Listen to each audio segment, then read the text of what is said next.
নমস্কাৰ, মই বিনীতা ৰাজপুত। যোৰহাট জিলাৰ তিতাবৰ শিক্ষাখণ্ড অন্তৰ্গত গোবিন্দপুৰ মোৰালেণ্ড প্ৰাথমিক বিদ্যালয়ৰ প্ৰধান শিক্ষয়িত্ৰী। আজি মই আপোনালোকক এটা কাছ আৰু এটা শহাপহুৰ সাধু শুনাম। এসময়ত এখন বিলত বৰ শান্ত স্বভাৱৰ এটা কাছ আছিল।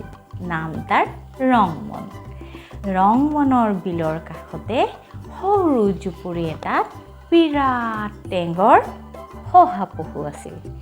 বেগাই দৌৰিব পৰা শহাপহুটোৱে নিজৰ প্ৰতিভাৰ কথা সকলোকে কৈ অতিষ্ঠ কৰি পেলাইছিল। এদিন ৰংমনে শহাপহুটোক এটা শিক্ষা দিবৰ বাবে দৌৰ প্ৰতিযোগিতা এটালৈ শহাক নিমন্ত্ৰণ জনালে। হাবিত থকা সকলো জীৱ জন্তুৰ ৰংমন আৰু শহাপহুৰ দৌৰ প্ৰতিযোগিতা চাবৰ বাবে নিৰ্দিষ্ট ঠাইত উপস্থিত হ'ল। বান্দৰে 1, 2, 3 কোৱাৰ লগে লগে দুয়ো দৌৰিবলৈ ধৰিলে। শহাই বেগাই দৌৰিবলৈ ধৰিলে।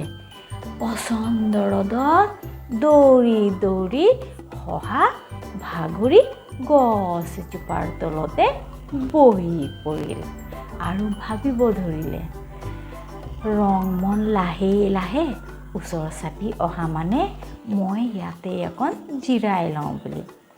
শহাই গম নোপোৱাকৈ গছৰ ছাঁত শুই পৰিল। ৰংমন লাহে লাহে আহি শহাপহু শুই থকা ঠাইখিনিৰ পৰা বহুত দূৰ আগবাঢ়ি আহিল। ৰংমনক উৎসাহ দিবলৈ জীৱ জন্তুবোৰে ৰংমন ৰংমন ৰংমন বুলি চিঞৰিবলৈ ধৰিলে। সকলোৰে চিঞৰ বাখৰত শহা জাপ মাৰি উঠিলে আৰু দেখা পাই ৰংমন বহু দূৰ আগুৱাই গ'ল। শহাই আকৌ দৌৰিবলৈ ধৰিলে। পিছে ইতিমধ্যে শহাৰ বহুত পলম হৈ গৈছিলে, কাৰণ ৰংমন বহুত দূৰ আগুৱাই গৈছিলে আৰু প্ৰতিযোগিতাত বিজয় হৈছিলে।